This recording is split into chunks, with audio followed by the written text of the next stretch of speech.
Hey everybody, welcome to the Elseworlds Exchange. I am Sal. And I'm Joel. Welcome back, Joel.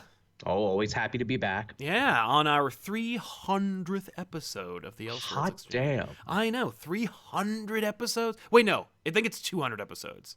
Right, Yeah. there was some debate about the number, but We either did the way, math. It's the 200th episode of the Still Elseworlds pretty Exchange. good. Still not bad. Which anniversary is that? Is that silverware? What do people have to buy us? Right? I don't know. There's some, I don't know. I am actually married, and I have no idea what any of the anniversaries mean. But yeah, so we're gonna jump into this, and I thought Joel and I had debated about this. We were like, should we have a Q&A, kind of like a retrospective? And I thought, nah, let's just steam right ahead because the holidays are coming, and they're gonna be very stressful, and we're gonna have a lot of stuff going on. So let's save the Q&As for later. That's a smart idea, especially this year because Christmas falls on a Wednesday, which is New Comic Book Day, which means we're either going to be getting no or very little new comics. And I think New Year's falls on a Wednesday too this year, so it's going to be a rough one. And to compensate, I think that's why Marvel and DC are just dumping loads of new comics at us the last couple weeks. Yeah, well, as opposed to every other week when Marvel's just constantly barraging you with new books anyway. Here's 3 new X-Men. Yeah. Oh, thanks. Okay, I guess I'll read all of these. I mean, they're good, but I just wish they would space them out a little. I'm only one man. I'm not a machine. Yeah. But yeah, I thought we'd talk about a kind of like a topical, thing that's in the news right now. It's been in the news for a while, so we're going to address the issue of piracy in comic books. We may reference piracy of other things, like particularly digital media, music, movies, that kind of thing. But for the most part, we're going to try and focus specifically on comic books and the comic book industry's reaction to piracy. Now, right. I guess we should talk right at the top of the thing about how, listen, this is not a new topic. No. I saw recently that people were complaining about it, particularly because of people like who was the independent creator who was really I think it's Ted Brandt who mentioned that he who really kind of got the ball rolling again recently about piracy, particularly of indie comics. Right. But that kind of got the ball rolling on a international scale because the BBC had a topic about this, but getting us talking about piracy in comics again because people have been stealing comics as long as they have existed, and piracy of comics, ever since you could digitize them, has been a thing. Oh yeah. I remember there being this. I remember this topic when Comixology started. When Comixology launched, they were like, "No, you can't digitize comics because that'll make it easier for pirates to steal them."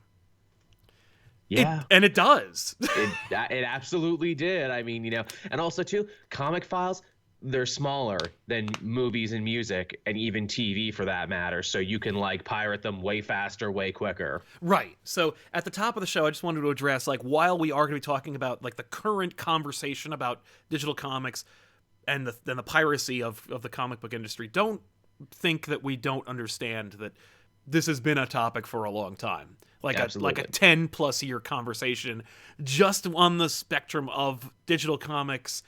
More specifically, I think that the conversation has been really about digital comic theft from independent creators. Yeah. We're going to talk a little bit about indie comics, but we're going to talk about the whole thing. Before we do, though, I wanted to mention at the top of the show, this show is sponsored by viewers like you. Those of you out there who are watching the show live when it airs on Wednesdays, you are sponsoring the show, if you know it or not, by using the Super Chats. If you use the Super Chat, you can ask a question, make a comment, and the proceeds go to fund the machine. And we just actually got a 5% increase on our rent, so that's a really big help for us. Yeah.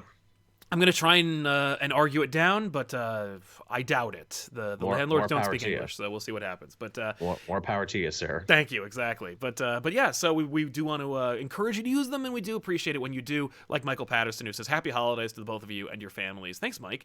You too, man. Thank you very much. So yeah, okay. Comic book piracy. I remember hearing about the way in which people pirate comics relatively recently into my YouTube career. Really? I remember somebody mentioned a very, very simple by the numbers website that Mm. basically was very on the nose. I'm not going to link it here, but it basically We it just says like, here's the thing. we Like, think we know the one. right, but they might as well just say like steal some comics right now.com. Yeah, And it's very on the and nose. I was like and I'm like, there's no way that's still here. And I went to it, and sure enough, every comic book ever is available just for viewing right then and there. And Yeah. I'm like, how is this a thing? And it reminds me of the days, and I remember these days very vividly, when my friend, who's actually doing work right over there, he got Napster for the first time, and he was like, Ah. check this out. I got this program, and by the way, clean looking program, Oh very yeah. simple, straightforward interface, very easy to use, very small sized program called Napster. And you basically just type in what you want, and there it is. And because of course there were fewer people doing it, there were more people seeding it, and it just lickety split downloads during a period when there was not fast internet speeds. It's funny. There's few times doing this show when the actual like couple years divide in our age actually shows up. Yeah. I missed the Napster generation. I wasn't there for that. Mine was the LimeWire. Yeah, you were there for all the pale imitators, like the Morpheuses, the Yes. Kazas, the iMeshes of the world. Yes. Yeah, no, and all of them had viruses, Oh yeah. had everything to destroy your or to mess up your computer. LimeWire had the most Napster-esque interface. Yes. But Napster came in, and I think that Napster did a really great job of normalizing piracy because they gave you a very, very clean, very, very straightforward interface, logo, ownership, names. They're just like, listen, here's this thing. Just type in anything you want. It just comes into your computer. No problem. And it was like, well, how is this legal? And I remember him saying, oh, it's not. It's the internet equivalent of it fell off the back of a truck. Don't ask questions. Right. No, literally, he was just like, "Oh no, it isn't, and it'll be done." Like, this is a very small. This is not going to last. But like, get your TV show theme songs now, while we still can. And somewhere Lars Ulrich grew great with anger. Yeah, exactly. But yeah, there was a lot of normalization for piracy. And I think that Napster did a good job of doing that. And of course, like since then, there's been an ongoing national conversation about theft and piracy. And I've seen a lot of like, old people can't memes about like you wouldn't download a car, would you? I love it. You wouldn't steal a handbag. You wouldn't do this. What is it? The IT crowd had the best version. That you wouldn't shoot this old lady, would you? I mean, like, and on that topic, I know that like it's funny because part of the justification of piracy, particularly when it came to music and movies, was we're talking in the millions upon millions of dollars, the billions of dollars. Where my downloading of a Rihanna song is not gonna impact Rihanna, etc. There's that South Park episode where it's like, yes, and here we see the life of Britney Spears. She cannot afford the Gulfstream 2 private jet. She will have to wait a little longer now. This is the folly of man. Do you see? Exactly. And on that front, I certainly when I was a little kid, I did not think about it because for the most part I was like, I don't want to think about it. No, why would you? But the more you do think about it, the less justification you can make for it because you're like, I mean, the only justification back then was it's not readily available. Like, you're not making it easy to get.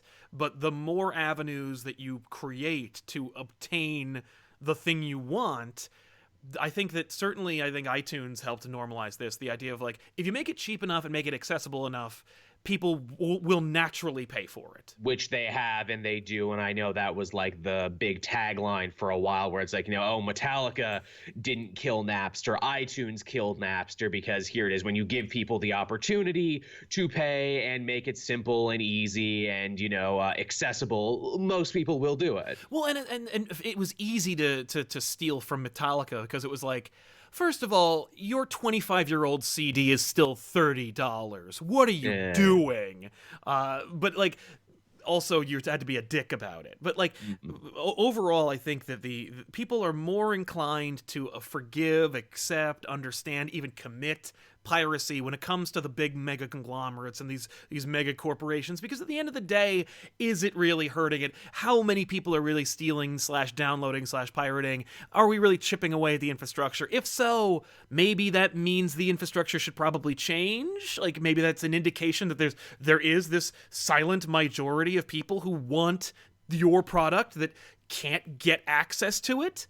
I'm reminded of Game of Thrones here in Canada, where it's like, okay, I would like to watch the Game of Thrones, please, but I don't have HBO here in Canada. Oh, well, you got to get the app. Then I'm like, okay, cool. Yeah, but to get the app, you have to actually sign up for it on cable too. I'm like, well, what the hell's the point of that then? I just want to be able to watch it. I mean, I want to give you money. Why aren't you taking my money, HBO? Yeah. No, and HBO's... that's unforgivable. The region thing, the idea of like DC Universe not being accessible across the country, across country borders, like the fact that video games are so expensive in Australia versus here, like there's a lot of bullshit and a lot of justification, arguable justification for piracy, or at the very least being like, you have to try to make it easier to get. And when it comes to comic books, however, that's where we get into the gray territory. And the reason why I'm making an exception for the comic book industry, besides the fact that I work alongside it and that I respect and care about it, certainly more so. We form a symbiote circle, the comic industry, and as what affects one will surely affect the other. Wow, don't quote Phantom Menace. At least you quoted Obi-Wan. But the reason why I'm less inclined to defend piracy of comic books is because, number one, you're talking about a much smaller scale. When you're talking about music, you're talking about millions upon millions of dollars. When you talk about comic books, you're talking about hundreds of thousands of dollars / millions of dollars. Now, what's interesting is we're going to get into this a little bit more specifically about the realism of piracy of comics and about like the numbers, because a lot of people are talking about like the naysayers, the people who are like really upset or feel like they're being hurt by the piracy of comics. They may be kind of like boosting the numbers a little bit to try and make their point more valid, and those who are who are committing piracy of comics maybe are trying to justify it a little too hard because maybe they just don't want to pay for it. So there's arguing there's an argument for both sides we made, and we'll get into those in a minute. But I just wanted to, at the top of the hour, just kind of go like, yo, the reason why we're talking about comic book piracy, and the reason why we might be more condemning of piracy of comics, is because you're attacking a smaller industry that has less money, that has to do more work, and and when it's doing that upward battle, it has a much sharper incline. And is rife with its own problems already. Like, we have seen the comic book industry crash. We have seen the darkest. The movie and music industry never really crashed in the same way comics did. No, not that hard. No, the movie industry and the music industry have been hurt by the changing of the winds, by increased interest. But like, here's the thing: when it comes to digestible, disposable, arguable media, there you go. Comic books have always had to fight against the latest thing. When you were in the 30s to 60s, your options for entertainment as a child and as an adult who might read comics were things like playing with your friends or your family, board games, comic books, but sports. There were a lot fewer options for you to choose from. And then I remember in the 80s and in the 70s and 80s there was, and I don't remember the 70s, but I remember like in like the discussion about the 70s and 80s, there was an argument and a conversation about the video game industry, arcades, and home video game entertainment really hurting the comic book market. And arguably it did, because now all of a sudden you're using your money on this or that, and that is more expensive than this, so you need to save up more. Smaller. Exactly. So you're battling with more things. And then of course when video games became more normalized and easier to get, again, easier access, pirating video games, can you justify it when there's a Steam sale where you can get like 50 games for a handful of dollars? Like, I think not. I mean, you could argue that, but like, why would you? I mean, at this point, really, come on, are you really going to steal an indie game for $5 when you could just pay the $5?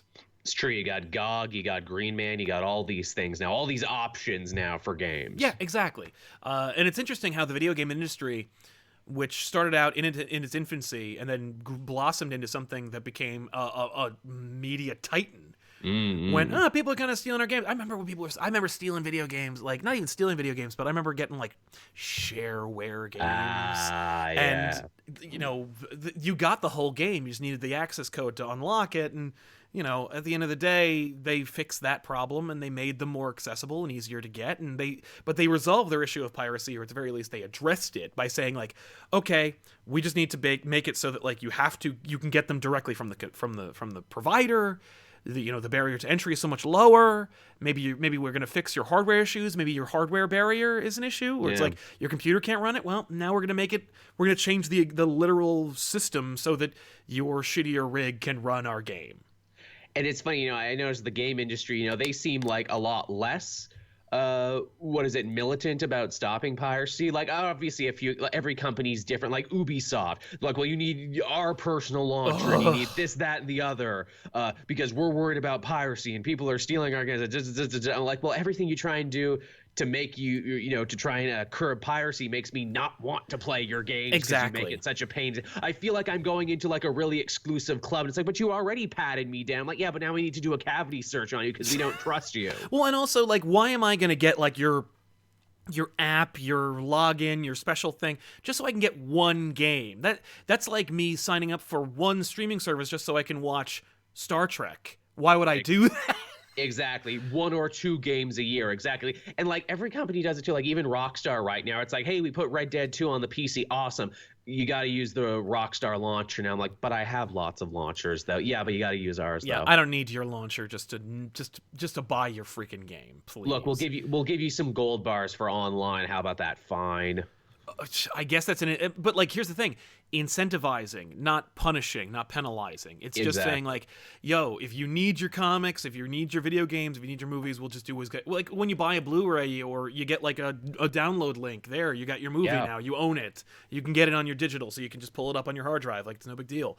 And I remember when comics were kind of doing that too, and they gave you the download code. They kind of went back and forth on that. I know they stopped and started, both companies. Yeah. No, that's the thing, is that there are lots of templates out there because a lot of the bigger guys have done the work for you and shown you how to combat piracy, or at the very least, how they've dealt with it. And maybe you should take a page out of those books, because not only have they done the legwork, spent the money, and done the trial and error, but they're also eating your lunch. So maybe not ignoring those avenues. Jumping into the super chats really quick, because I want to address those before we move forward. Yes. The Happy Masquerader says, off topic, how do you feel about Ms. Marvel being the new star of Marvel Team Up? I like it, as she's a 21st century take on Spider-Man in a way. Definitely. Sounds good. I don't know. I like that book, and I liked how they launched it with her and Spider-Man. That was a good idea. And she's a good gateway character, so makes sense. And she's a fan too, so that makes a lot of sense. So you as the reader get to kind of inhabit her shoes and be like, oh, I get to team up with so and so. Yeah. Mr. Roboto says, why would one pirate digital comics? They need the money. I don't know if that is you're answering your own question, or if you're asking two questions. Like, why would one pirate digital comics? They need the money, or the people who are pirating need the money? Like, but it can be said either way. Like, the fact is, people justify stealing comics because they need the money. But you could argue that you shouldn't be stealing comics because the comic book industry needs the money. They do. Again, what is it? Chip Zdarsky had a really great allegory there. He wrote as a whole comedy story there. It's like, when you pirate my books, it's like you come into my house and take my Wolverine, my beautiful Canadian son. But he's not really gone. He's here. But also now I can't pay my bills this month. Shit. Right. And that's and I guess we should break down why creators are so bent out of shape about it versus like why I'm not seeing people like, I don't know, editors-in-chief or chief creative officers talking about it. Because like, if you want to get rich, or if you want to be an entertainer and make money, I would advise you not get into the comic book industry, because and when you rail against a creator, you get really pissed at them and you tweet at them, like, maybe think about how few dollars they're making for doing something that they really do enjoy, and they're not really doing it for any benefit outside of their own personal gratification of creation. No one rarely ever gets rich in the comic industry. If you do, it's because you are an editor-in-chief or a president, or have something going on the entertainment side. like I'm sure you would agree, Sal, many conventions we go to where we see the artist alleys, where we see the writers and everything, they're dressed just like us because they are just like us. Well, it also 'Cause makes sense because you can sweat during that show, but but at the same also time, that. yeah, no, it like creators don't make a lot, and it costs a lot to make comics, and Hmm. it's like, but and there are a lot of middlemen. Oh yeah. So like, in order to make a comic book, you write the book, maybe you don't draw the book. If you're self-publishing or you're creating the book and then hoping to get Image to make it for you, you're putting up most of the cost. You're getting the artist. You're paying the artist rates. Artist, inker, colorist, letterer, writer, publisher, printer. I just mentioned 7 different groups that need to get paid, Oh yeah. and all so they can sell what? And if we're talking about an indie comic book, we're talking about 25,000 copies a month of a book that's charging $5, $6 a month.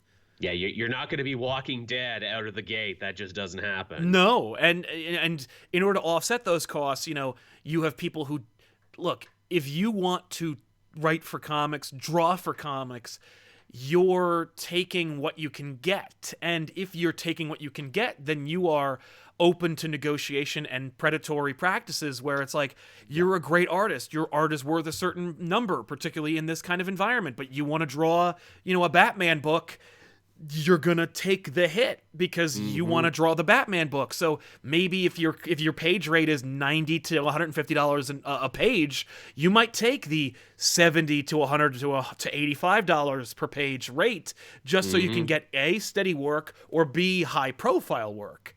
And when you're not getting that high profile work, you're going to conventions. You're paying for hotels, tables, materials, Square, your phone plan, your home. You're paying all these bills just so you can support this thing you're doing. Drawing people's creepy fetish art on Right. the side because we all got to make our money, man. I understand. Yeah, I saw a commission by I think it was Babs Tarr. Oh wow. Who did a nude Mary Jane from Renew Your Vows cover for somebody? Huh. That ain't cheap. No. But also, like, that ain't something she wants to draw, probably. But she'll do it because it probably made her a very nice chunk of change. I got to pay the phone bill for the month. And actually, if you go to Babs Tarr's Instagram, like, it's loaded with stuff like that. So maybe she did enjoy drawing that. But, like, the fact is, you don't need me to lecture you about, like, how much the world costs to live in it. Because arguably, some folk are making that justification by saying, like, no, I love comic books. Or I love Batman. Or Spider-Man. Or Ms. Marvel. And I want to read those comic books. But the fact is, I only make, like, $11 an hour. Or I only make $25,000 a year, and I need to read these comics, but every month they get more expensive. So what am I going to do? Just stop reading them? What's your answer for that? I mean, maybe you can't get them when they come out, but I know Jim Zub, who was quoted in the BBC article, said libraries, people forget that that's a thing you can actually do now, and in fact, hey, libraries actually do end up paying after the fact the creators because they got to actually pay to get the book in there. And I know in Canada, at least, I don't know if it's the same everywhere else, if you do have a book in a library that you yourself own, you do get some sort of like what's the word I'm looking for here? Residual kickback? Yeah, you do get like an actual proceed? Yeah, you actually do get a pretty interesting residual and kickback, which I'm like I didn't know that. I'm like, why isn't that more well known? That should be a thing. Because like if people knew that, where it's like, yeah, go to a library, read the book, and know you're not hurting the industry or the creator because they have been taken care of. Right. Jumping back into the super chats really quick. Lathry says, enjoy your content a ton. I have a little extra in my check, so it goes to you. I'll catch this episode later. Thank you, Lathry. I'm sorry that if you're not around right now, you'll see this when you're watching it later. Thank you so much, man. That's very, very kind of you. UE8472, I'm 34. I've still never used iTunes. 10 years ago, I did stop pirating music and started streaming legally. Would never pirate a comic book. See, that's a great example, because, like, here's the thing.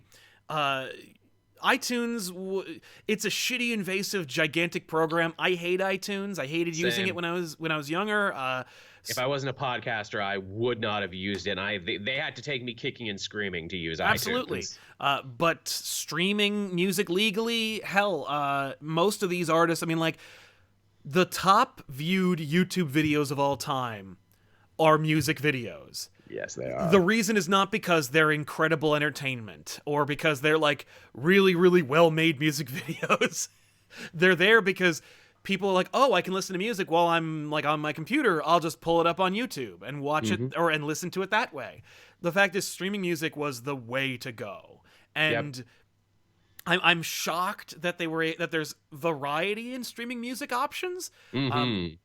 But I won't be surprised when it all becomes one freaking place. Oh yeah. But yeah, like streaming music's a great option, and in fact, I think Marvel got the hint when they created Marvel Unlimited. Yes. Streaming comics, you pay one rate, you get access to a whole bunch of like library of books.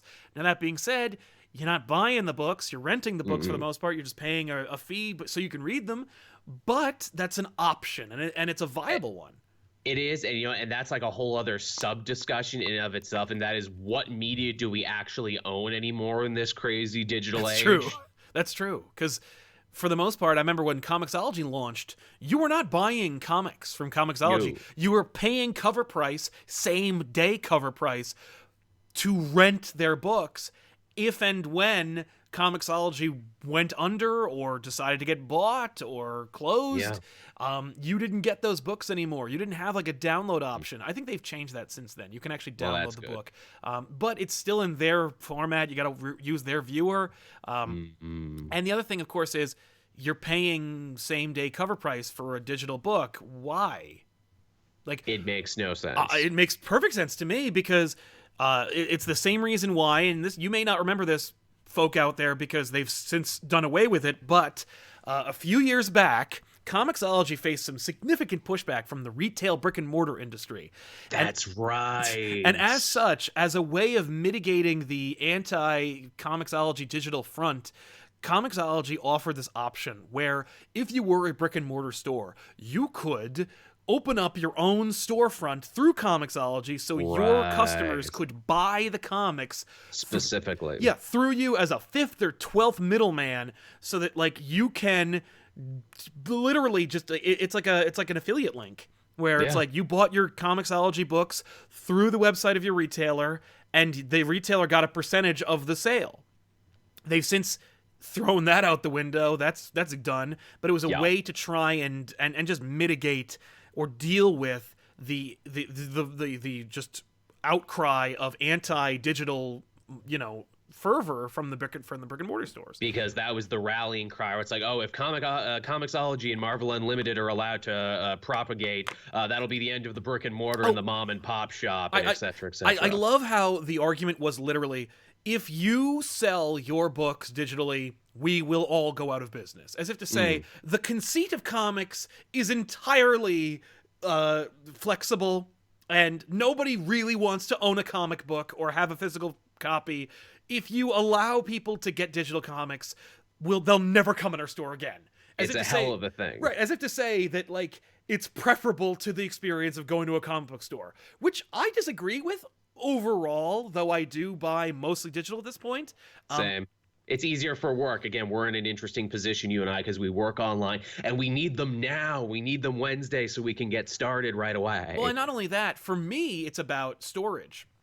Yeah, I have a studio now, but I didn't back then, and I was like, I need the room. I just don't have the room. And, who knows how the rent's going to go, but I may need to go full digital again and get rid of this backlog, but we'll see.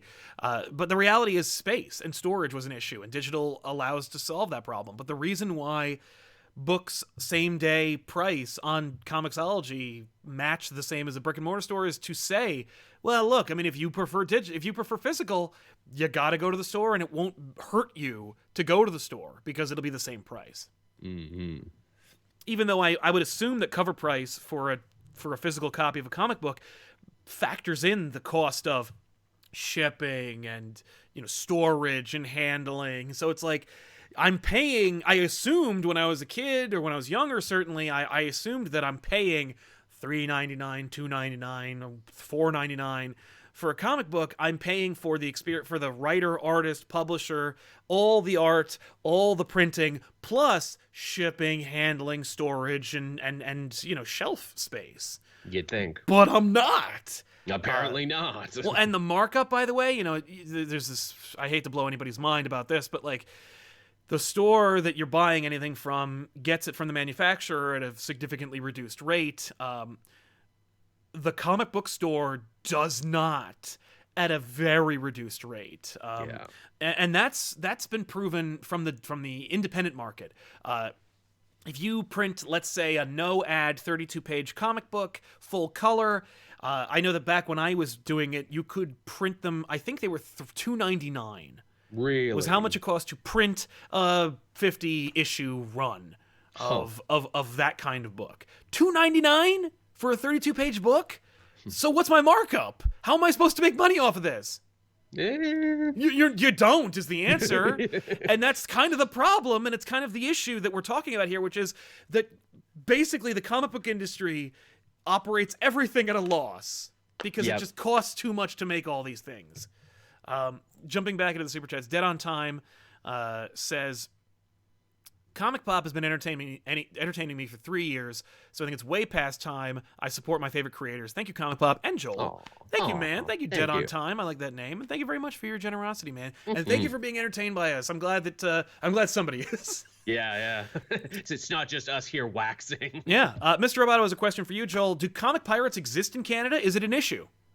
Yeah, I mean, it exists everywhere where media is. And as I mentioned before, I talked about the HBO thing. I talked about the app thing. I know plenty of people who are like, I would love to pay for this digital media, music, whatever, but the American companies have chosen to not allow me to pay my Canadian money. They have told me my snow dollars are no good here. And I think because of that, piracy of certain things is more prominent in Canada because we know, well, that's never coming out here, or if it is, it's not coming out for years. Right, exactly, which is frustrating. Very, because this is the problem is people who want your content and want to pay for it. When you force people into piracy, that's on you. It's the issue where it's like you have no excuse. These things are plentiful, and I get that. So actually really quick, let's just talk a little bit more with the super chats because I think there's a few more good points to make. Debashish Mahaptra says, comics have an international appeal, but they're hard to get in a lot of countries. It's true. That is very true. A lot of my fans have told me that, where they're like, hey, thank you, Joel, for covering these books. Where I am in the world, I wouldn't be able to get these. And I'm like, wow, I never actually stopped to consider that. Yeah. Comixology helps, but even that's not convenient everywhere. Yeah. Now, that I'd like to understand a little bit better, because I would assume that there's some kind of bullshit, stupid, hamstringing laws in place that make it so that you can't just go to Comixology.com and buy comics everywhere in the known universe. I'm sure there's that. I'm sure there's content restrictions depending on places where you live. Maybe the government is a little bit more puritanical, and I'm sure too download and upload speeds are an issue too if you live somewhere rural, if you live in a place like that where it's like, look, I can get on YouTube fine and watch what Joel and Sal gotta say, but if I actually had to download a comic, small though they might be, that might actually be a problem. Yeah, I could see that being an issue. It would be, and that's why it's all part of the problem. Like, I know that like, it's easy to say, you're downloading comics, you're part of the problem, or you're selling comics too high, pricing them too high, you're part of the problem. You're not making comics available, you're part of the problem. But the reality is, it is like all significant issues, a multifaceted issue that is dependent. Tapestry. It's a tapestry that's all dependent on each other and other factors. Like, if you can't get comics because your government is blocking access to them, that's a significant censorship issue. If you don't get comics because you live in a remote area and comics don't ship to your area, or it's not economically viable to have a brick and mortar store within 100 miles of you, and the nearest comic book store for me is probably 10 miles away, and that's kind of inconvenient sometimes. Two towns over for me. Again, I live in the Canadian North, and that's me talking. I do this professionally. Yeah, I have multiple comic book stores. I go to the one that's 30 minutes away because it's the best one in the area.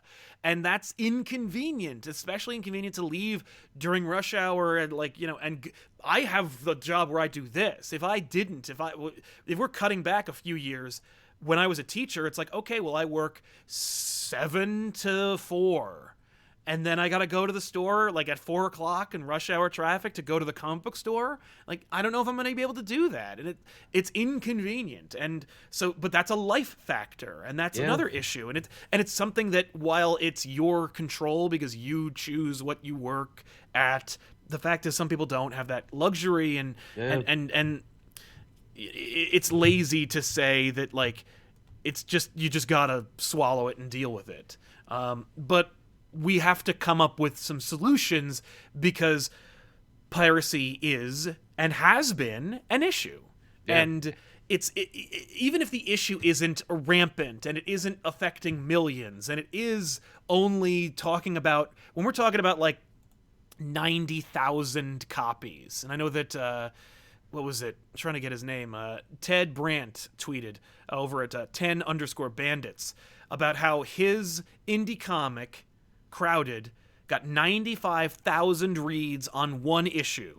That's right, which apparently those numbers for piracy are like pretty normal for stuff like that. And I can only imagine, as an indie creator, man, imagine if that was 90,000 sales. That's what I'm saying, right? But and when you see that, and listen, I've published my own comic. My comic has been pirated. And that's hilarious, because I couldn't give that freaking book away. But I combated it by knowing who to reach out to. I literally just contacted the websites that were hosting the book and said, please remove the book. That's my book. It's, or I'll have to take legal action. And they did, and for the most part, it worked. The reality is you can get the book for like $2 on Comixology, but there are options available to you. But let's talk about that 90,000. Crowded probably sold what, like between 8 to 24,000 units. I haven't looked up the numbers, but like, which is pretty respectable for an indie book, not from the big two, but still. Exactly. But if you're talking 90,000 reads over 10 issues, that sounds a little too good to be true, and it would definitely make you frustrated to the point of saying, like, indie comics are destroying my livelihood. But the fact is, it's probably not 95,000. The fact is, if you actually look at like how piracy works and the views associated with piracy, it's probably more like half of that. And when you go for half of that, that's like, I don't know, 45,000 views. And that's more close to the people who bought your book. And really, when you think about 45,000 views, are we talking about 45,000 individual unique views?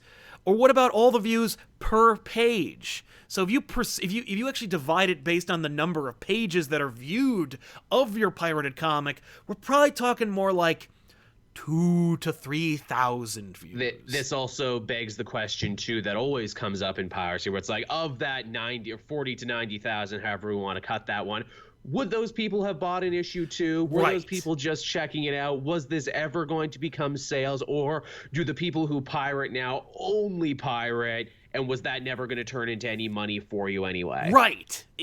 And the fact is, you can't say, I lost 95,000 views worth of sales. It's just not the reality. It's impossible to prove, is what it is. If you look at there was a model, and it was a thing for a lot longer than it's funny, I thought it was going to last forever, and then when you think about it, there's no way it was sustainable, but the webcomic model. Yes. The webcomic was produce your content at a loss, at cost, and then put it out on the internet for free, and the people will come and look at your comic and buy a t-shirt or click the ads on your website, and that's how you're going to make your money. And I remember the comic book industry, comic book creators railing against webcomic creators. How dare you take this thing and put it out there? How dare you argue that, like, putting your content out for free actually is an incentivization to buy because you're making it available to them. You're devaluing the whole industry. Well, yeah. And on the premise that you're putting out a product for free on the basis of my content is worth money, and I'll build an audience without any barrier to entry so that they will become fans and then choose elect upon their own volition to pay me based Right. on either later on, of course, it would become crowdfunding or through like ad clicking, t-shirt buying. Literally for a good long time, and a incalculable long time when you compare it to how long it should have existed, people made their revenue by producing a comic strip every day for years by selling t-shirts of their comic strip. Some people created whole empires off the back of it. Yes, they created entire conventions and work with Wizards of the Coast in order to do that. But the fact is that's an unsustainable model. And Yeah, it really because the again, another barrier to entry for making your content as quickly and easily as possible has also been reduced because of the ease of technology, cost of technology, and resources has lowered. You know, now all of a sudden a pool of people who it's like, yeah, I think about 5 or 10 people could probably make a tidy living off webcomics. Now they're competing with hundreds of people. Absolutely. And an ocean of people. Same with YouTube. Same with YouTube, right? Like, it just so happens that there's no other real way of YouTubers, like, there's no, like, real ad block on YouTube, or not ad block, but, like, there's no system for YouTubers to say, or there's no paywall outside of ads and or, you know, YouTube Red or whatever. Red. And really, like, whatever. We're not... Yeah. And also YouTubers at our level, well, we were never going to get there anyway, so it's not for us to worry about. Exactly. Yeah, so it's interesting how the comic book piracy issue, you know, it takes a lot of forms, and, you know... It's an onion. You keep pulling off the layers. Right. So it's like, are there really that many people pirating? And can you directly translate the amount of downloads or views into dollars lost? The fact is you can't. No, you really can't. And I'm not saying you shouldn't necessarily, because I think that it's definitely it's a thing to talk about. I know Jim Zub talked about it at length. When we were at New York Comic Con, he and I talked about it for a good 45 minutes. Where it's like he has a lot to say on the subject. He does. Well, he definitely. I know that he took shots at Comic Storian a few months ago. Yeah. Where he was like, my book sold, call it 80,000 copies, and the video on it got 200,000 views. This was around the time his Champions was getting canceled, I right. do believe. My book's getting canceled, and the video on my book is doing better than the sales for a book if it was put out in 1994. Which I have nothing but sympathy for the man, because if I was in his shoes, I'd be like, what the hell? Yeah, I'd be confounded as well. But the fact is, you can't say that those are dollars out of your pocket, because the fact is, people who are looking on YouTube for comics or for a story are not necessarily going to the store and going, I would buy that, but actually I'm going to go do this instead. You're talking about a audience, different audience. Exactly. We're talking about varied audiences. And the reality is, you know, like, what's another comic book industry that does bank? The manga industry. Yeah. And the manga industry has been around for decades, and they've dealt with piracy forever. And the fact is, they're still kicking. They're still thriving. And so to say that piracy is the number one killer of comic books is, I think, doing an injustice to your industry, because you're not really attacking the right arguments. You're not making the right points, because piracy is an issue. And it's something to be concerned about and to combat. But where are those issues, and how do we combat them best, are really the ways in which you can solve your problem. So let's talk about solutions right after this. Mr. Roboto says, Todd McFarlane is in the Guinness Book of World Records for being the sole creator of Spawn. Thoughts? Actually, he's in the Guinness Book of World Records for being the owner, creator of a book that is the longest running sequentially independent comic book of all time. Right. I congratulated him in person, and I congratulate him now. That's great. You know, it's cool. It's nice. Hopefully it translates. I think it did, because I noticed that, like, Spawn 301, 302, they were in the top, and that's really cool. So I hope it translates into more people, more eyes, more comics being sold. That Blumhouse movie might actually get made one of these days. Who knows? Yeah, we'll see. Rusky says, is it part of the problem the price of digital comics? $4 to $10 a month is a steep subscription, and that's one book out of the 30 coming out. It's one element of the problem, which is let's talk about that actually really quick. The issue here is there are too many comics coming out. They are all too expensive. They're all the same price, and people are still not making more money. It's the way it's because there's too many middlemen, too many hands in the cookie jar. Right. Here's my way of dealing with it. Here's my solution for you.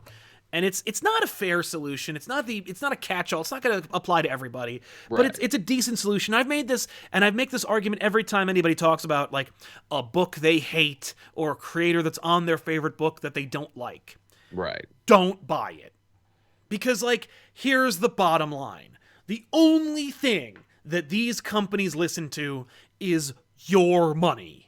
It's true. It's the only way voice you can save stuff you like. It's the only voice you have when it comes to anything. Are you unhappy with how Bethesda works? Stop buying their video games. Have you an issue with how Steam's operating? Don't use their service. If you have an issue with comic books, don't buy them.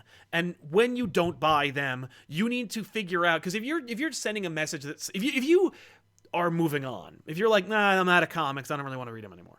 More power to you, don't read them. Just stop buying them. But if you want to send a message, then you got to do the legwork. It's the same with if you want to change the local magistrate or mayor in your town and you want to solve that problem, you have to do the research. You can't just vote red or blue or black or white or whatever the hell colors are over in Canada.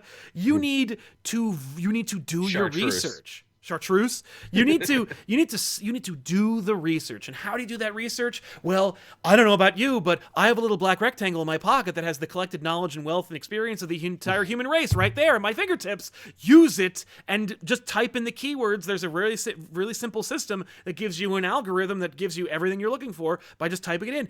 And what you need to do is you need to do the research possible to figure out how to solve your issues. And when you want to solve the issues of like, how am I going to send a message that says, screw you, I don't want this anymore? Well, if you're opting not to buy a comic book, you need to know how the comic book industry works in order to send your message, because not going to your local comic book store and not buying the book isn't enough, because that's not how the industry's structured. Because if you talk to anyone in the comic book industry at any level, they're all saying that they're poor, broke, or dying. Yeah.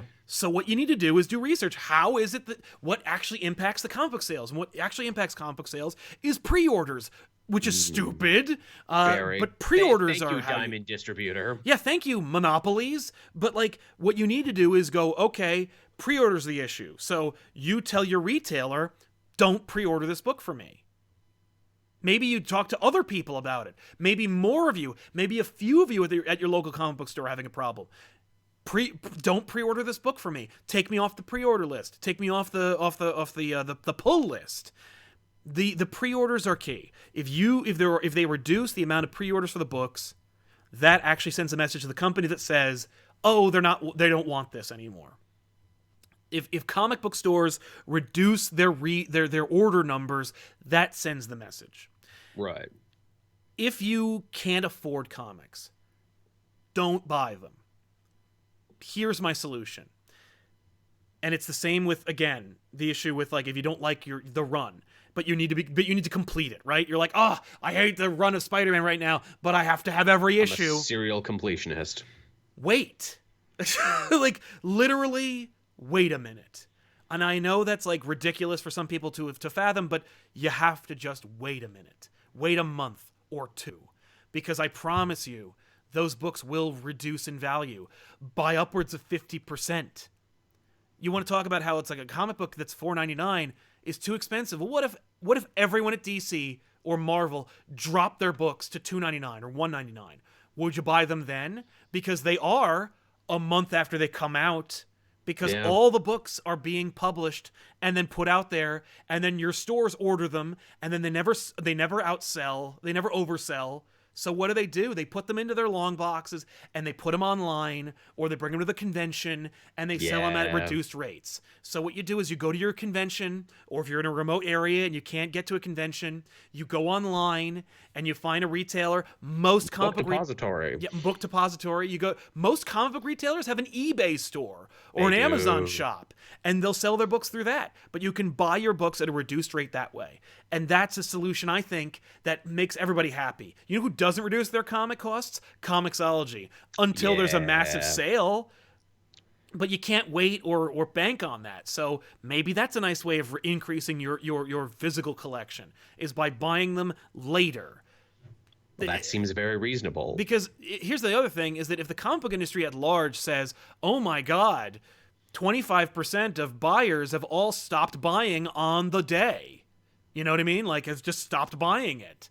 But local comic book retailers like, oh my God, I'm losing books for my back issues. Like, I'm selling them hand over fist at a reduced rate. The comic book industry, the comic book industry is going to go, you're going to help your comic book store, but the comic book industry is going to go, maybe we should make fewer books, which probably is good for everybody. But that's one solution, and I don't, it's not tested because not everybody is going to live like that. No, but it's true. I'm just tossing it out there. I mean, we definitely live in an instant gratification age, which I think is another problem. It's like, well, if I can't get it now and I can't pay money for it, then I will steal it. Right. And that's the mentality that I think you need to break yourself out of, because at the end of the day, I don't know if it's worth stealing. It's battling human nature. Everyone wants something for free. That's true. That's true. And listen, you look at like the webcomic model. There are some webcomic people who are still making their living making webcomics. And the entitlement is strong on those creators. Not from them, but from their fandoms, who are like, you give me this thing for free every day for 6 years, but you missed an update. Screw you, I hate you. Yeah. What are you doing? I pay your salary. Not really, though. Yeah, really. How quickly the weather can change. It's true. Debashish Mahaptra says, we need to control our FOMO. It's just entertainment. We shouldn't be committing a crime or getting broke over it. It doesn't even inspire quality. You're right. That's absolutely right. Good choice of words there. Fear of missing out. Yeah, yes. That's a good one. Thank you very much for explaining that. It's true. It is entertainment. There's a million options. The other thing is the comic book industry is competing with not just the video game industry, as we mentioned earlier, but streaming, YouTube, podcasts, everything, literally everything. Each other. Yeah. Cubenix says libraries allow for digital downloads too.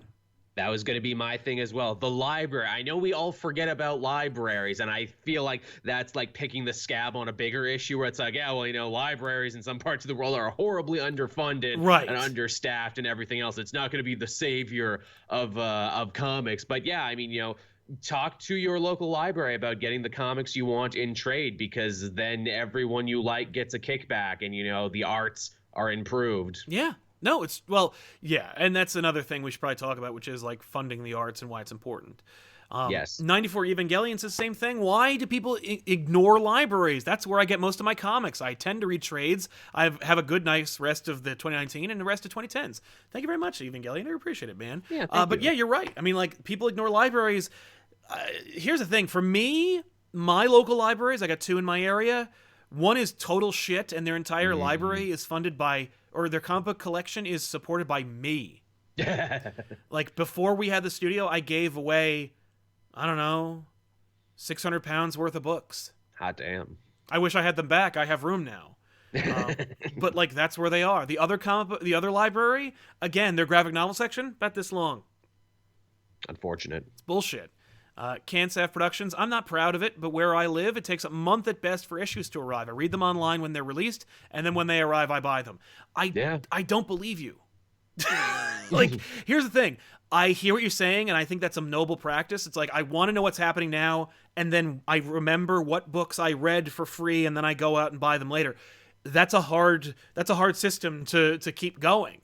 And some books are going to slip through the cracks. So how do you reconcile that? You don't is the answer. You simply just go, oh shit, what did I want to buy? What did I remember? What did I? You know what? I just read them all. You know what? I remember it. It doesn't really matter. Like, and so I'm not saying that I'm not saying that like you're a bad guy, and I'm not saying that like it's not an understandable practice. I'm just saying that like No, we wouldn't want to dress anyone down. no, I'm saying that you're doing the best you can with a bad situation, and it's the failing of everyone that has to be the way it is. Yeah. And I think there's a better way. And I think that we need the collective force of pirates and comic book industry professionals and fans and everybody to kind of come up with / force a better solution. It's true. You know, as I joked before we started, I was trying to sum it up in a funny way. You know, piracy's a lot like jerking off. There, we've all done it once or twice, but you know, if you do it too much, it might be a problem. And you probably shouldn't be defending it online to people, though, is all I'm saying. Maybe you can just keep it to yourself sometimes. Right. But if it takes a month to get your books, that's outrageous. Yeah. Like, that's straight up outrageous. Very. Amarta Acharya says, Comixology Unlimited is not available in India, and Comixology only works in the with US dollars, and the exchange rate is huge. See, I did know about that. A lot of my fans have actually told me about that. And yeah, I agree. That fucking sucks. Yeah, that's horseshit. that's like, figure it out, get your shit together, DC Warner Brothers. There's a huge audience here who wants to give you money, but you're not letting them. Now, my question is, because Comixology is an Amazon company now, can you buy them through Amazon instead? Huh. Because I know you could before. You could buy Kindle books that way. So my assumption or my suggestion for you is to pursue it that way. Or contact Comixology and go, India has a population that's 3 times the United States. Make this shit available. You know, we're only the next great superpower, so, you know, get on our level, bro. Gaslord Zero says, hey guys, love your show. First time catching it live. Thank you very much. I try to avoid piracy whenever possible, but if not for piracy, reading comics for free in bookstores and libraries, I may not have gotten into the hobby to begin with. I've heard this argument a lot of times. The fact that, like, I would not have read comics if it weren't for piracy. I would never have known they existed.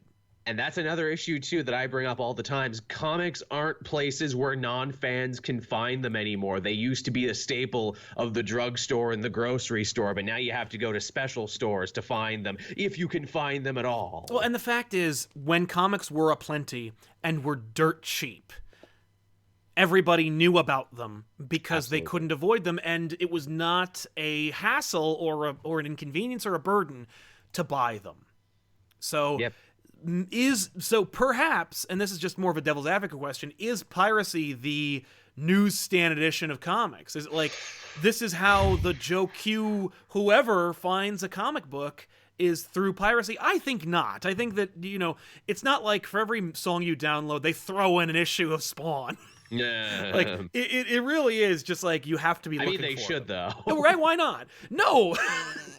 Well, if you're going to pirate this, how about pirate this too? No. Check this out while you're at it. Right. Hey, you know, if you're downloading Spider-Man Far From Home, here's every Amazing Spider-Man issue ever written. You'll like it. I think that I hear what you're saying, and I understand that that is an argument to be made, and I don't have a good solution for that. I think that is close to the webcomics model of give it away for free and hope that they can make it available. Like, hopefully that will make fans of us all. And I think the solution is that the Marvel Unlimited model, where it's like, pay a fee, get all these books. They need to come up with a way of disseminating books that have made their money in their minds, in these companies' minds, and go, we've made all we can off of this book. We're going to sell trades and stuff like that in bookstores and whatnot, but the reality is we've made all we can in the direct market from these books. Let's make them available for free. Mm-hmm. Like, let's take some those True Believers books that come out, or those facsimile editions. Like, those are books that are printed on, like, that are seminal, classic books that are supposed to be making fans of people out of them. How about, instead of like making newsstand editions of those, you sell them at a reduced rate? Hell, make them free Comic Book Day books, or just make them free. Wouldn't that be nice? At a loss, like because here's the thing: free Comic Book Day books are not free to make. So no, they're not. Maybe instead, like, of a free Comic Book Day, it's a free comic book. Every 6 months there's a free Comic Book Day, and you can even print them on cheaper paper if you want. Right, but the fact is, you need to remove the barrier to entry, and that's really Absolutely. because that's what encourages piracy to begin with. And that's a unique comic problem right there. Like, if I want to watch a movie or listen to music, there's no shortage of places I can do that. If I want to read comics, there's a handful of very specific hoops I need to jump through. Right. If I want to read a comic, I can buy it on Comixology, and I can read it on my phone, or I can read it on my desktop, or I can go to the store, or I can get a trade after the fact. Those are my options. Those are all the options. Yep, those are it. And there are literally 2 sources for those things. It's Comixology, Amazon, or Diamond Distribution. Yep. What? I know. Logan Crazy, Shirley right? says, my local comic book store is the only one for 250 miles, either east or west, and everything's so expensive I choose to switch to digital. I mean, like, I'm not going to argue with digital. There's a reason digital exists, and there's a reason why it was never going to stop. It's the way of the future. Right, so I'm happy to hear that you opted to do that. That you were like, you know what, I can't get to these stores, I guess I'll go digital. Plus, it'll save you in the long run because you have space now. Ben Bastian, you're planning to have more writers or artists on the cast anytime soon. I hope you guys are having a cool day. The day is cool. Thank you very much, Ben. It's about 32 degrees here. And yes, we will have more writers and artists on this show. We're working things out with people as we speak. I'm having an animator come on in the next couple of weeks. Ooh. Very excited. Anyone I know? Any show I've seen? Probably not. Yeah, no, he produces Sonic for Hire or Hedgehog for Hire. Oh, okay. And every cartoon you've seen on Dorkly or Adam Ruins Everything. Oh, I love that show. Okay, then. Yeah, all the cartoons for that. Oh, they do good work. Yeah. Amartya Acharya says, where can I buy your comic book from, Sal? Well, you can get it on Comixology. There's a book called Garth Kirby and the Cookbook of the Gods, available for, I think, $2.99. It's drawn by Victor Bogdanovic, who is going to be drawing Ben Percy's Wolverine. Yeah, he's a big deal. It's a fun little book, but you can check that out. If you want to read a longer comic that has some gorgeous colors in it. Not to say Garth Kirby doesn't have good colors. Grace Freeman did a great job with the colors on that book. But you can check out flightofthebinturong.com. That's my web comic that, again, is only out there for free, and that's it. And I'll never make $1 off of it, and I spent quite a few of them on it. But I literally was like, well, I tried the publishing line. Maybe I'll go the webcomic route, but the webcomic industry had already fallen apart by that point. So yeah, but flightofthebinturong.com. Check it out. And hey, if you're a TV producer, let them know, because it's good to go. It's a shame that didn't take off and you didn't partner with Wizards of the Coast, because it could have been Flight to the Binter Con. Oh, that would have been great. I would have loved that. Let me grab my time machine and go back and tell you that. Seriously, yeah, but no, that was never gonna work. Gorgonfish Shonen Jump lets you read the 3 latest chapters for free, or pay $2 a month for access to 10,000 chapters of backlog to combat piracy. The question is, does it work? And because it sounds like a great premise, right? Here's the first 3 chapters for free. You know what that sounds like? Shareware. Yeah, it sounds like share. I was gonna say it sounds a little like drug dealing. Like, hey, your first taste always free. You hooked now after them 3 chapters. You want to see where this story is going? Let me explain to you. Doom. When Doom was first available, there were 3 chapters of Doom, and they gave you the first chapter for free, and you could play the full. And then you literally, it's like multiple levels, but the first like base for free, and then you get through that, and then the next 2 are the price of the game. And I don't know if it worked or not. I know I only bought Doom 2. I didn't pay for Doom 1. So I probably pirated the shit out of it. But like, it sounds like shareware. I hope it's working. Will I am Golden helping us out. Thank you very much, Will. And Eddie Eckenberg, a lack of Comixology Unlimited makes it really expensive to read back issues. If I wanted to read old school comics, it would set me back hundreds of dollars. Haven't they made their money from those? See, that's the thing. They've made those books have been printed, sold, and done. Yep. For the most part, those books are out. But some of those books are part of collections that are being made into movies, and so as such, they're making them into hardcover books, and they're putting them out as reprints. And it costs money to digitize those books and make them available digitally. So, like, there is work to be done after the fact, even though money has been made from them. But you should consider the sunk cost fallacy and go, yo, you know what? Like, I've spent all the money I can on this book. The book's out. It's already available. What am I doing here not making it available for free? The question is, where are you going to get it? Like, where are you going to get this backlog of books digitally from Marvel or DC? And the answer is from Marvel.com and DCComics.com. The fact is, Marvel and DC have always ignored the webcomic model, and they really shouldn't have. Why the hell was... JL8? Yes. Why wasn't JL8 made into a digital-only comic strip available on DCComics.com? You go to the website, there's the comic strip. It's every day, 3 to 5 days a week. It's available there. You drive traffic to the website. And also, because who the hell goes to DCComics.com? Who's going to the website? For what reason, right? Like, it drives traffic to the website, and it allows people to then see what else you have on the website. Marvel can do the same damn thing. And you know that preview window that they have over at Newsarama or CBR? Yes. Integrate that onto your website, Marvel.com. Hey, first 16 issues of Amazing Spider-Man, the Avengers, whatever, available to read right there on Marvel.com. You use the preview window to read them. Like, it's why not try it? No one else is doing that. What do you have to lose, even? You're not even losing money because the damn thing's available for free anyway. Yeah. As if Sied helping us out, thank you very much. Nathan Berg, I'm in university to become an English teacher. I am guilty. I wish there was a piracy for quality lesson plans. You gotta write that shit yourself, man. I did too. The fact is, here's your piracy for lesson plans. You go to your department and you share your lesson plans with each other. Ah, smart. That's what we did. But the fact is, lesson plans are so easy to write at this point anyway. The fun of it is making those lesson plans, man. But enjoy. Good luck. Do we get to watch a movie at some point in this lesson plan? That's how I would do it. That's the laziest thing you can do. I know. I would be so terrible for that. Okay, class, so we're going to watch a movie. Yeah. Tevia says, what about good books getting canceled like Super Sons? The fact is, books getting canceled is just about sales or politics. Yeah, I was going to say Super Sons was more of a victim of inter-office politics, it sounds like, than anything else. Yeah, although I don't know how the book was selling at the end. So, right. At the end of the day, they need to make way for what's going to make the money.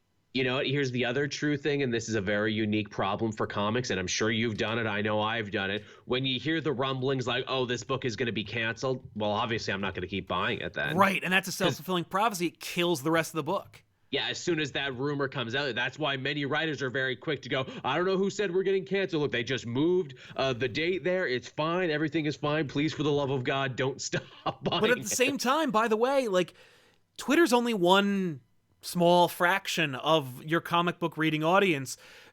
Comic book publishers are make sweeping judgment calls based on Twitter, and it's like, when we put out a video, I post it on Twitter, Facebook, Discord, Instagram, and I still don't get everybody. And y'all who are watching should be clicking that bell to get the notification that the videos go live. So even you aren't getting the notifications.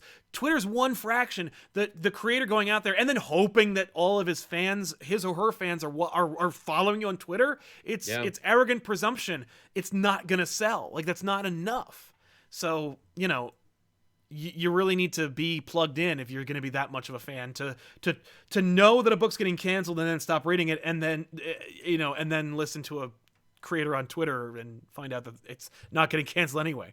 Amarta Acharya says trades are expensive or are available, but they're expensive as fuck. I'm going to put a link in the description right now, or in the chat right now. It's called www.instocktrades.com. That's a good place. Also, Book Depository used to be .uk, but now they're .com. That's what I use, and I have a deal worked out with them. So if you buy through them, not only are you supporting the creator, but you're supporting your favorite Canadian YouTuber too. That's true. I wish I had a link with In Stock Trades, but by the way, let's say like, oh, you know what? Annihilation, one of the best Marvel events to come out of like the Civil War era. You can get the omnibus hardcover for $62 because it's half off right now at InStockTrades.com. Some of the solutions are just knowing where to buy your books. Absolutely. All of my Ultimate Spider-Man trades are from Amazon, and I got them for like $2 to $5 per trade. Even eBay, you can get really lucky sometimes if people are selling a whole lots where it's like, someone got married or got evicted and they're like, look, I can't keep these long boxes. I got to get rid of them. Yeah. As if Sied, I'll admit, I've been tempted to pirate comics because of FOMO, but I always stop myself because I want to support the book so it keeps it going. I think just simply making it available and making people aware of the impact, or at the very least of how helpful those sales are for your favorite creator or your favorite book. Maybe just education is the solution. That's a really good one too, and hopefully that's what we've accomplished with this show. You know what also it really makes me think, and I'm sure you've realized this too, whenever we do creator interviews, like talking to a creator or a team on a book we really love, oftentimes the viewership's not as good as just if we were talking about the comic itself. And so we have this weird dissonance that I think is only in the comic book industry, where it's like, oh, I love Spider-Man, I love Superman. I don't really care about who's writing them though at the moment, but I like the things I like and don't often think about the people behind them. That drives me crazy, and it's like it kills me, because these are the people who can tell you the things you want to know about your favorite stuff. Why would you watch two chimps talk about comics and that have nothing to do with them besides reading them like you, when you could watch at least 50% of those chimps talking to the man or woman who's responsible for your favorite stories and ask questions that you have always wanted to ask? But also please keep watching us two chimps right now. That's what I'm saying. I mean, like, listen, like there's an audience for us, but there should be an audience for them too. And like, creator interviews are some of our favorite things to do, and it's because we're fulfilling our own fantasies about being able to talk to these people and ask them the questions like you want to as well. If you want to have that kind of experience, you should watch the creator interviews, because we're gonna ask questions you want to know the answers to. I guess some of us are just wired differently. Yeah, Nilfinity Gaming, 50 plus miles to the closest store. Thank God for apps like DC Universe. That's right. DC Universe has finally caught up with Marvel Unlimited and put those friggin' books on their app. Sure, I have to wait for them to update what I want to read, but $7 a month is not a bad price. Come on, Marvel Universe. Yeah, Marvel Unlimited should be a little cheaper.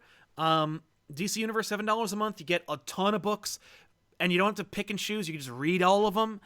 They're organized in a nice little system where you can really easily get them. But like, yeah, that's it. Like, Spotify up your comic books is the way to do it. And Mr. Roboto, of course, in the super chat mentioning one more thing. I want to get there. Could you get Kirkman to come on to ComicPOP? That's up to Kirkman, man. I would love to have him on. But it's a question of his availability. It's really a question of who we can reach. I found out that David Harbour lives about like 10 miles away. I would love to get him on I would love for him to come on the show. Holy shit. But it's just a question of reaching out to him and getting him on the show. How about that Red Guardian costume? It looks dope. I can't believe how great he looks.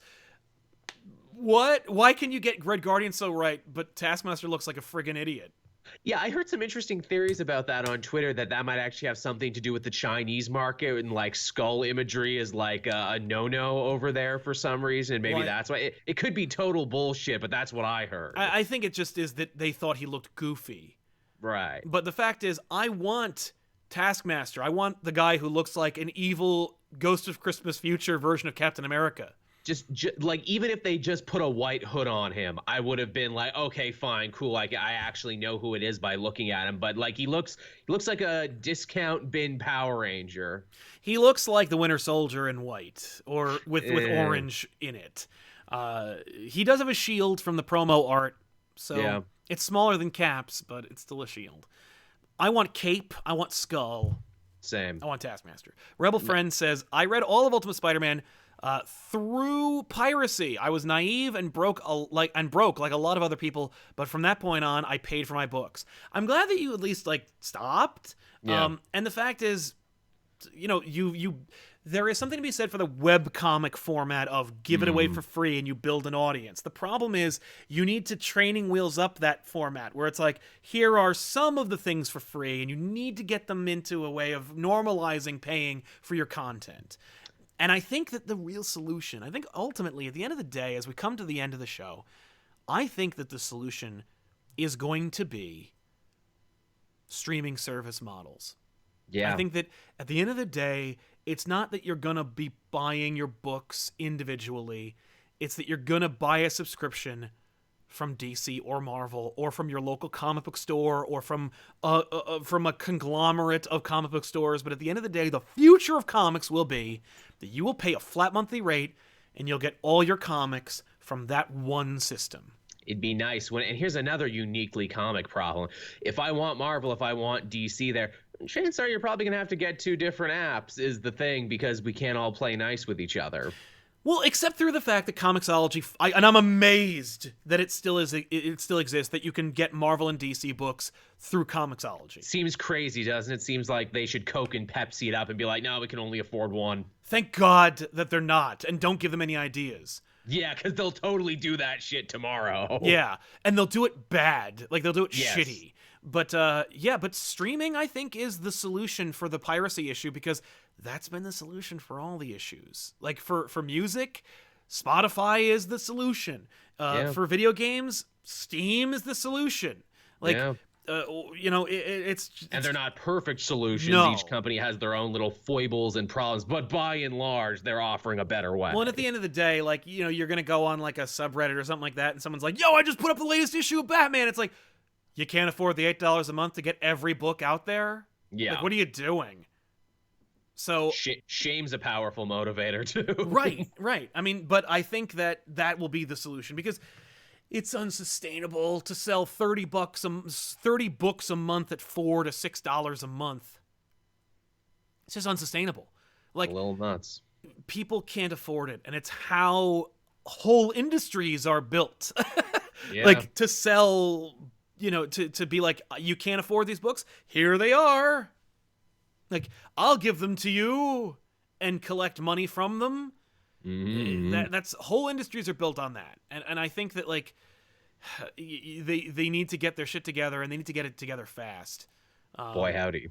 Scoro says, when I first started reading comics 4 years ago, libraries were my best friend, and they still are. I tried supporting books I enjoyed, but on a student allowance, you can only get so much. It's right.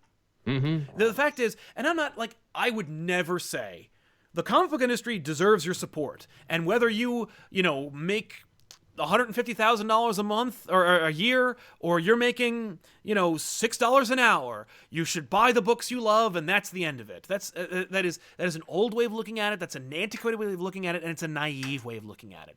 The fact is, you need to be, rather than saying, don't pirate my book, or don't pirate books, the fact is, you should be asking, why are they pirating my books? Why is there a disproportionate audience?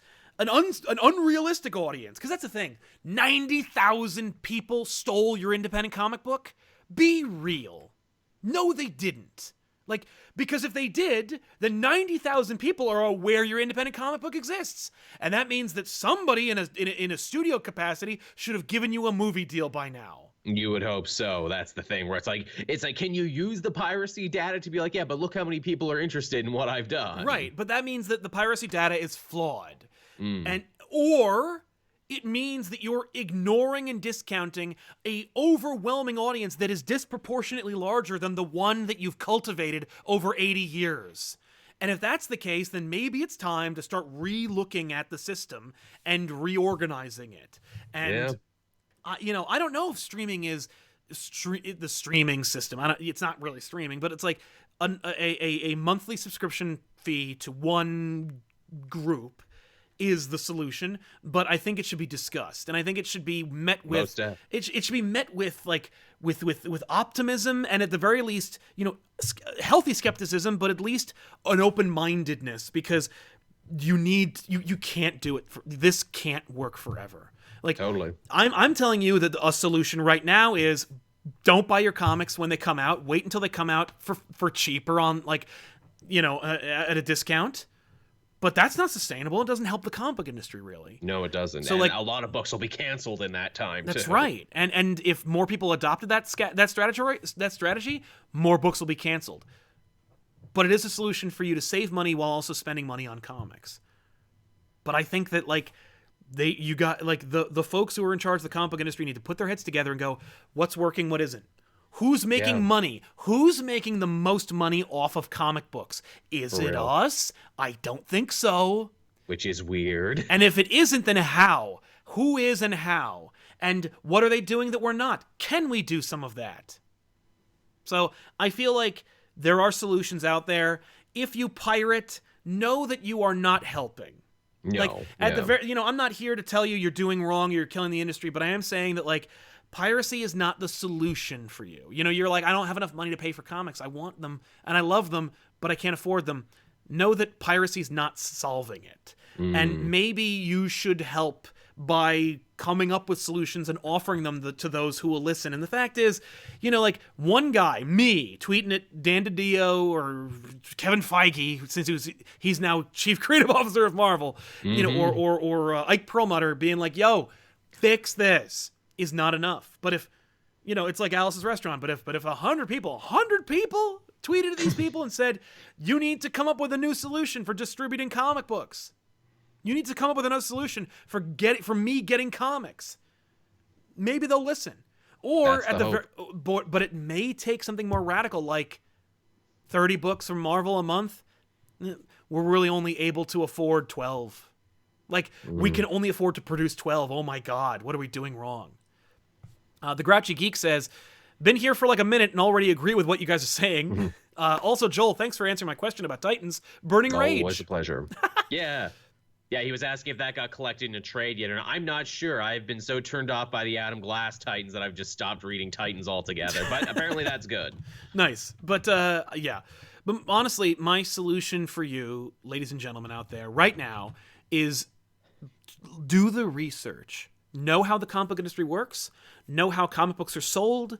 And if you love comics, if you say you love comics and you want to buy them, and you can't afford them, or you can't afford them at the rate they're being sold when they come out month to month, then come up with a new strategy. And those strategies are getting them after the fact, buying them at a discounted rate, going to instocktrades.com, libraries. Your local librarian will love you. And you might meet some new people there. Like it's just a Pokemon Go effect. Maybe you'll go outside and meet some people. Like, or, hey, how about this? You go to your local library to fix that problem, and you're like, oh my God, their comic book section or their graphic novel section is just as crappy as Sal's. Maybe what I'll do is be part of something, like, talk to your librarian. Hey, this selection sucks. Would you like someone to help cultivate your section?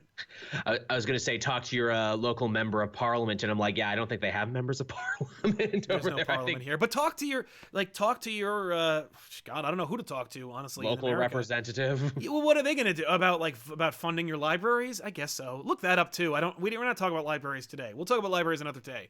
Yeah, that feels like that's a meaty subject in and of itself. It's true, but like you could be part of the backbone of cultivating the graphic novels infrastructure of your, you know, you'd be like, hey, I'll help you cultivate your section, you know, pick out books. I did that for a school one time. I was like, oh, that's right. Yeah.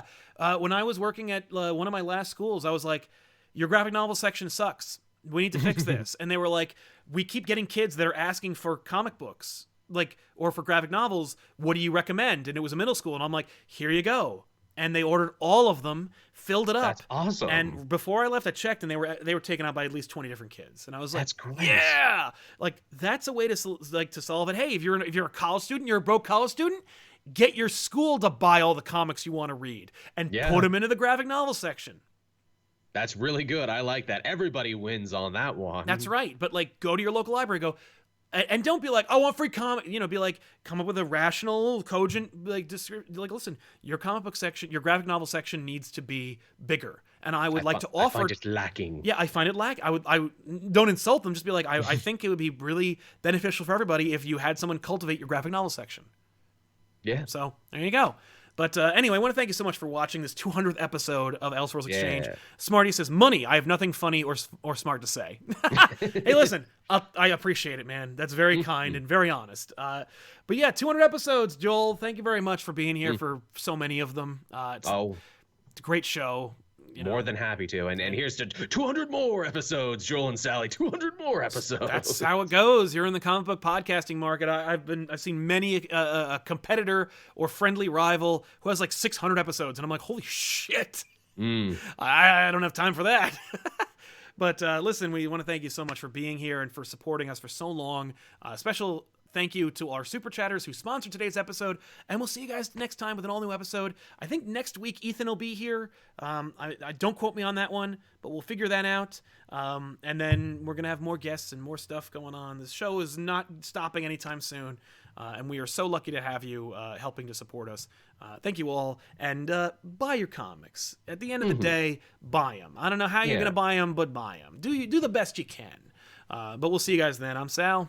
I'm Joel. So long, everybody. Bye-bye.